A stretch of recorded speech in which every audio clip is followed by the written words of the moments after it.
नमस्कार दोस्तों, स्वागत है आप सभी का एक बार फिर से हमारे इस चैनल पर। दोस्तों, पूरे 500 सालों के बाद बन रहा है दिव्य और दुर्लभ संयोग 29 सितंबर शुक्रवार पितृपक्ष पूर्णिमा। इस दिन यानी पितृपक्ष पूर्णिमा के दिन चुपचाप गाय को खिला दी यह एक छोटी सी चीज, रोड़पति भी होंगे करोड़पति, मिलेंगी सभी संकटों और कष्टों से मुक्ति, मृत्युदंड पितृदोष से तुरंत उनका खत्म, पूरे साल आपके घर में भरे रहेंगे हमने धन के भंडार, यूं कहें कि आपकी 7 पुश्तें तक करेंगी वो पैसों पर रहा है दोस्तों, 7 पीढ़ियों तक बैंक बैलेंस बढ़ता चला जाएगा, दुख दूर हो जाएंगे और आपके पास आ जाएंगे सुख, आपके कदम चूमेगी। यदि आप 29 सितंबर यानी कि पितृपक्ष पूर्णिमा के दिन चुपचाप गायब हुई है एक छोटी सी चीज खिला देते हैं तो यकीन मानिए आपके जीवन से तत्काल गरीबी समाप्त हो जाएगी, आपके पितर आपसे प्रसन्न हो जाएंगी। साथ साथ पूर्णिमा के दिन यदि आप इस उपाय को करते हैं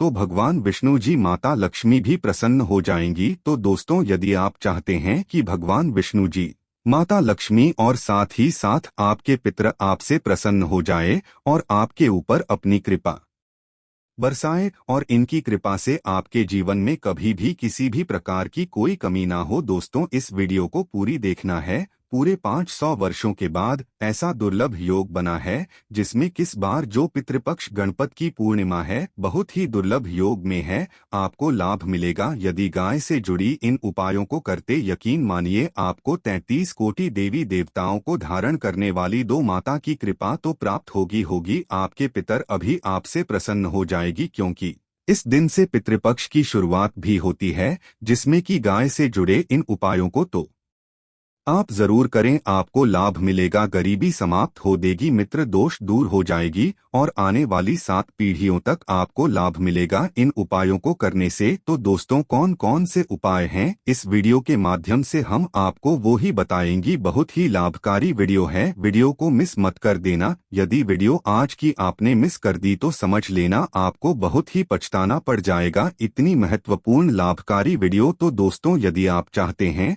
आप और आपके परिवार को फायदा पहुंचे, लाभ मिले, पितरों की कृपा बरसी, भगवान विष्णु जी, माता लक्ष्मी की कृपा बरसी, तो दोस्तों समय निकालकर पूरा वीडियो देखना। इस वीडियो में वह आपको उसी खास चीज के बारे में बताने वाले हैं जो कि आपको गाय को जरूर खिलानी चाहिए पितृपक्ष भदभदा पूर्णिमा के दिन। दोस्तों पूरा वीडियो देखना, लाभ आपको अवश्य मिलेगा। या दोस्तों, वीडियो पाक शुरू करें सबसे पहले तो आपसे रिक्वेस्ट करते हैं वीडियो को लाइक कर देना और सच्चे दिल से कमेंट्स बॉक्स में जय श्री विष्णु, जय माँ लक्ष्मी और अपने पितृदेव ओम पितृदेवाय नमः आवश्यक देना, जिससे आपकी समस्त मनोकामनाएं पूर्ण हो जाएं। और ज्यादा से ज्यादा वीडियो को शेयर जरूर करना जिससे कि और लोग भी इस वीडियो के माध्यम से बताए गए उपायों से लाभ प्राप्त कर सके। दोस्त आपको बता दे, हिंदू पंचांग के अनुसार आत्मा में आने वाली पूर्णिमा को हम भाद्रपद पूर्णिमा कहते हैं और पूर्णिमा की तिथि हिंदू धर्म में विशेष महत्व रखती है। बता दें कि भाद्रपद पूर्णिमा 29 सितंबर को है,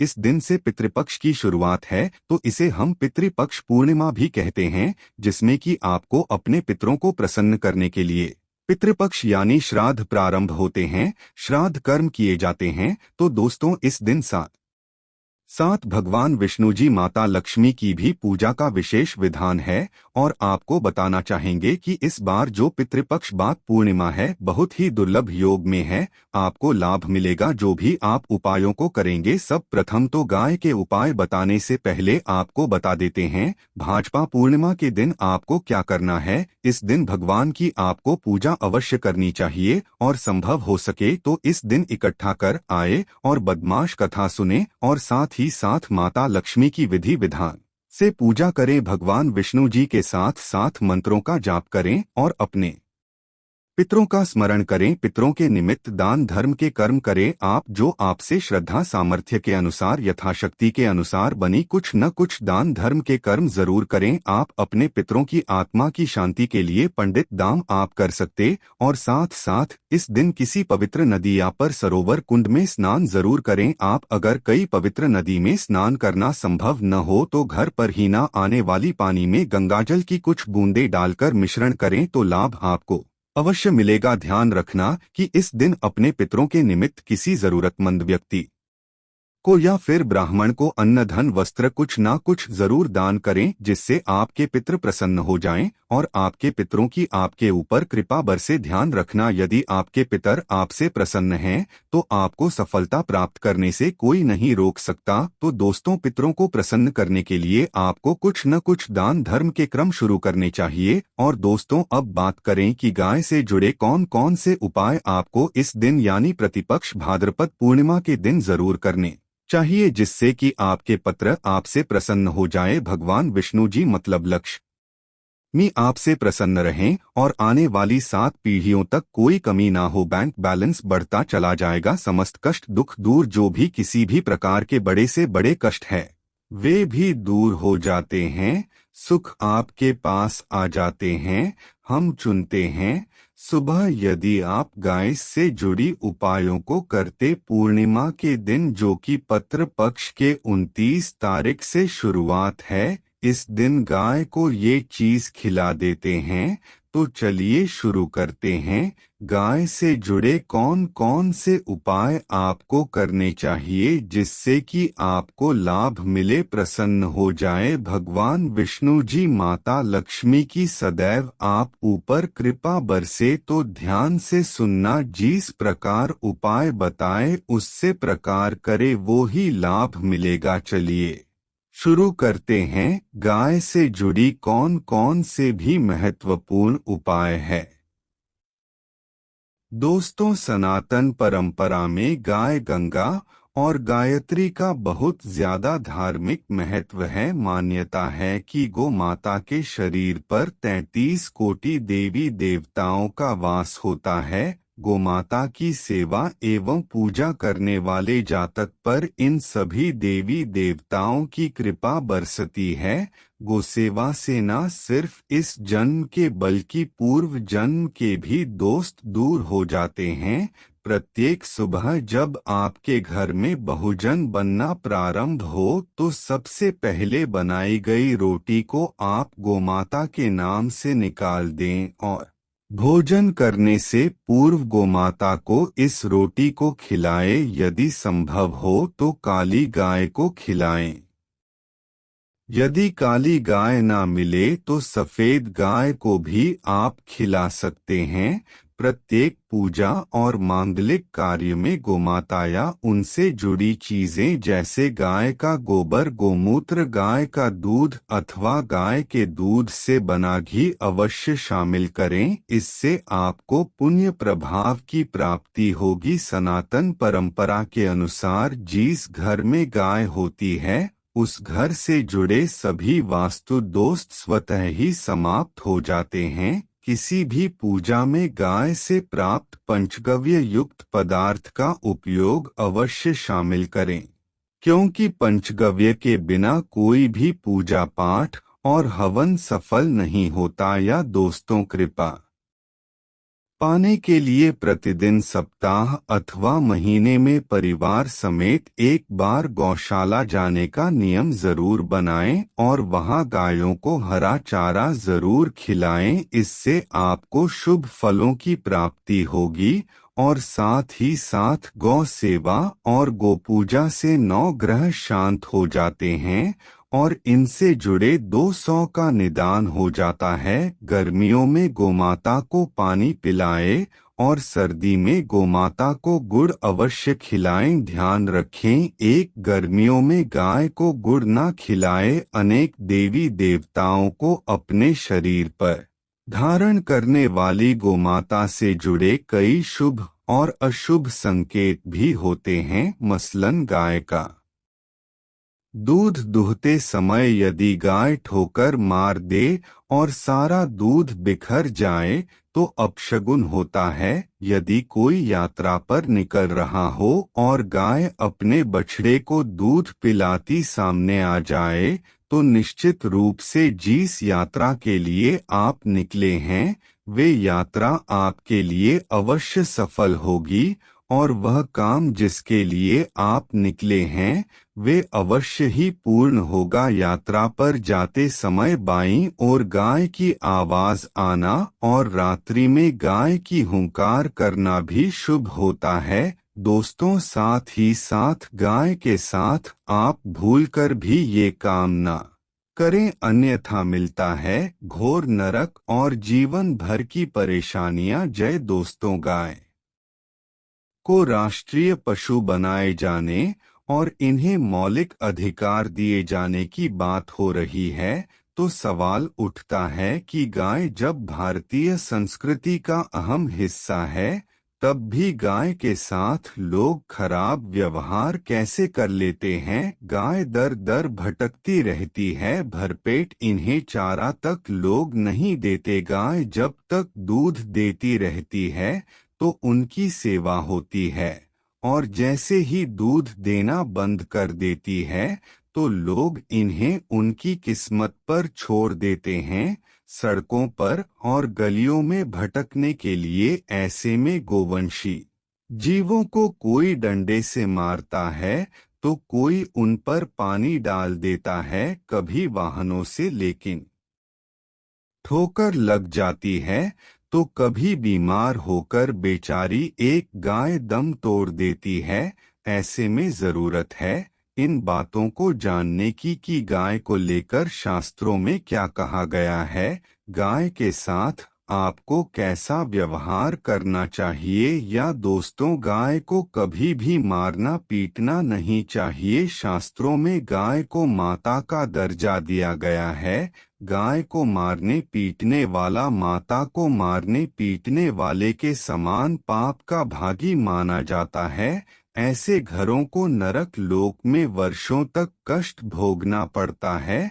अगले जन्म पशु योनि में मिलता है। कथा है कि गौतम मुनि ने गलती से गाय को डंडा मार दिया था, जिससे गाय की मृत्यु हो गई थी, और इस पाप से मुक्ति के लिए इन्हें वर्षों तक तपस्या करनी पड़ी। भगवान श्री कृष्ण जी ने बेल स्वरूप में आए व्रत असुर का वध कर दिया था, जिससे मुक्ति के लिए भगवान श्री कृष्ण को संपूर्ण तीर्थों को एक कुंड में बुलाना पड़ा, और इस कुंड में स्नान से वह पाप मुक्त हो गई थी। या दोस्तों, साथ के साथ जो लोग पानी पी रही गाय को भगाते हैं, वे घोर पापी के भागी बनकर नरक भोगते हैं, ऐसा पुराण में बताया गया है। जबकि जो लोग गाय के लिए प्याऊ और चारा बनवाते हैं, वह महाभाग्यवान होते हैं। ऐसे लोग घोर पाप से मुक्त होकर स्वर्ग पा जाते हैं और बड़े ही धनवान कुल में जन्म लेकर सुख भोगते हैं। और साथ ही साथ आराम कर रही गाय को कष्ट देकर कभी भी उठाना नहीं चाहिए। कहते हैं कि जिस स्थान पर गाय बैठी है, वहां से नकारात्मक ऊर्जा समाप्त हो जाती है। गाय के बैठने की जगह को जो लोग नियमित साफ रखते हैं, वे पूर्व जन्म में किए गए जाने अनजाने में पापों से मुक्ति हो जाते हैं और गोलोक में स्थान पाते हैं। गाय को डंडा मारकर उठाना, पानी डालकर उठाने से मनुष्य पाप का भागी बनता है और अगले जन्म में उसे दर दर भटकना पड़ता है। और साथ ही साथ शास्त्रों में बताया गया है कि गाय का दूध उसके बछड़े के लिए होता है। गाय के बछड़े से बचा हुआ दूध ही मनुष्य को लेना चाहिए, लेकिन कुछ लोग एक बार गाय को दूध लेने के बाद फिर से बछड़े के लिए बचा हुआ दूध भी दूध लेते हैं। ऐसा करना घोर पाप कहा जाता है। ऐसे दूध को दुहाने वाला और ग्रहण करने वाला दोनों ही पाप की भागी बन जाते हैं। दोस्तों, साथ ही साथ शास्त्रों में कहा गया है कि गोवंश यानी गाय और बैल के पीठ पर नहीं बैठना चाहिए। इनके पीठ पर बैठने से महापाप लगता है। ऐसे लोगों को नरक की यातना भुगतनी पड़ती है। एकमात्र महादेव के अंश के उत्पन्न नंदी ही गोवंशी है, जिस पर स्वयं महादेव और महादेवी सवारी करती है, क्योंकि नंदी ने स्वयं अपनी इच्छा से महादेव की सवारी बनना स्वीकार किया था। और साथ ही साथ शास्त्रों में गाय के दान को बहुत ही महत्व दिया गया है, लेकिन ऐसी गाय का दान कभी नहीं करना चाहिए जो बूढ़ी और बीमार हो। कठोपनिषद में नचिकेता की कथा भी इस संदर्भ में है कि जिस नचिकेता ने पिता द्वारा बूढ़ी गाय को दान करने पर आपत्ति जताई थी। दूध देने वाली और बछड़े सहित जो लोग गाय का दान करते हैं वह महान पुण्य को प्राप्त करके स्वर्ग में इस स्थान पाते हैं। दोस्तों, साथ ही साथ सूर्य, चंद्र, मंगल या शुक्र की युति राहु से हो तो पितृदोष होता है। यह भी मान्यता है कि सूर्य का संबंध पिता से, मंगल का संबंध रक्त से होने के कारण सूर्य यदि शनि, राहु या केतु के साथ स्थित हो या दृष्टि संबंधी हो तथा मंगल की युति राहु या केतु से हो तो इतना दोस्त होता है। इस दोस्त से जीवन संघर्ष में बन जाता है। यदि पितृदोष हो तो गाय को प्रतिदिन या किसी भी एकादशी को या किसी पूर्णिमा के दिन या अमावस्या को रोटी, गुड़, चारा आदि खिलाने से पितृदोष समाप्त हो जाता है। साथ ही साथ देसी गाय की पीठ पर जो कप उद कुबेर होता है वह बृहस्पति गुरु हैं। आठ जन्मपत्री में यदि बृहस्पति अपनी नीच राशि मकर में हो या अशुभ स्थिति में हो तो देसी गाय के इस बृहस्पति भाग शिवलिंग रूपी कुबेर के दर्शन करने चाहिए। गुड़ तथा चने की दाल रखकर गाय को रोटी भी दें। इससे आपको शुभ फलों की प्राप्ति होगी। और साथ ही साथ यदि आप रास्ते में जा रहे हो और सामने से गौ माता आती हुई दिखाई दे तो गौ माता को आप अपनी दाहिनी ओर से जाने देना चाहिए। आपकी यात्रा अवश्य ही सफल होगी। और साथ ही साथ ये संकेत भी जानने, यदि आप यात्रा पर जा रहे हैं और सामने आपके गाय बढ़ जाए अथवा अपने बछड़े को दूध पिलाती हुई सामने गाय दिखाई दिए जाए तो समझ जाना कि वह यात्रा आपके लिए अवश्य ही सफल होगी। और साथ ही साथ जिस घर में गाय होती है उसमें वास्तुदोष स्वतः ही समाप्त हो जाता है। और साथ ही साथ आपको बता दें कि गाय को आप जो भी रोटी बनाए प्रतिदिन ताज़ी रोटी ही बनाए। गाय को अगर आपने रोटी बनाई है जो कोशिश करे कि उस रोटी को आप तुरंत ही गाय को दे दें। अगर आप उस रोटी को रख देंगे और उस रोटी को अगले दिन देंगे तो वह रोटी बासी मानी जाएगी। गाय को कभी भी बासी रोटी ना दें, इससे घर में नकारात्मक ऊर्जा वास करती है और जो भी कार्य आपके बनने वाले होंगे वह कार्य भी आपके बिल्कुल भी नहीं बनेंगी। इससे आपके घर में हमेशा दर्द ऊर्जा का वास रहेगा और आप जिस भी कार्य को करेंगे उस कार्य में आपको हमेशा असफलता ही हाथ लगेंगी। इसलिए कोशिश करें गाय को रोजाना ताज़ी रोटी बनाकर खिलाएं और रोटी को बिल्कुल ना रखें बासी। रोटी गाय को ना दे और साथ ही साथ सड़ी गली चीजें गाय को नहीं खिलानी चाहिए। कि घर में कोई फल है, कोई सब्जी है, सो जाए तो लोग क्या करते हैं, गाय को खिला देते हैं। नहीं, ऐसा नहीं करना चाहिए। ऐसा करने से यदि आप गाय को खिलाते हैं तो और आप पाप के भागी बन जाते हैं। आप बिल्कुल भी सड़ी गली चीजें गाय को ना खिलाए और साथ ही साथ आप आटे की बनाकर उनके ऊपर हल्दी लगाए। इसके बाद आप उन 11 लोइयों को एक एक करके गाय को खिलाए। प्रत्येक लोई को खिलाते समय गाय के सींगों पर आप हाथ फेरें, पीठ पर हाथ फेरने, मस्तक पर हाथ फेरें। माता गाय की आप चरणों के स्पर्श करें। या दोस्तों, ऐसा करने से आपके समस्त कार्य बनने लगेंगे। जो दुख का समय चल रहा है वे भी समाप्त होगा। आपके जीवन में खुशी होंगी। और एक बार आप 7 बार गाय की परिक्रमा भी कर लें तो आपके समस्त कार्य ढोंगी। और साथ ही साथ आप गाय को जब भी रोटी दें, रोटी पर या तो आप थोड़ी हल्दी लगा लें या थोड़ा रख लें। अगर गुड़ ना हो तो आप थोड़ा मिश्री रख सकते हैं, थोड़ा घी रख सकते हैं। या दोस्तों, गाय को कभी भी सूखी रोटी ना खिलाए। सूखी का मतलब गाय को जो रोटी रखें खिलाए उस पर कुछ ना कुछ रखकर खिलाए। हल्दी रख ले, गुड़ रख ले, मिश्री, घी, अब जो भी रख ले, मतलब खाली रोटी नहीं खिलानी है। ध्यान इस बात का रखें जब भी आपको सुबह फलों की प्राप्ति होगी। या दोस्तों, ये थे गाय से जुड़े कुछ महत्वपूर्ण उपाय को छुपाते जिन्हें आपको ध्यान में जरूर रखना चाहिए। या दोस्तों, वीडियो अच्छी लगी हो तो वीडियो को लाइक करें, ज्यादा से ज्यादा अपने दोस्तों में शेयर करें। चैनल पर नहीं है तो सब्सक्राइब कर दे। धन्यवाद। मिलते हैं अगले वीडियो में।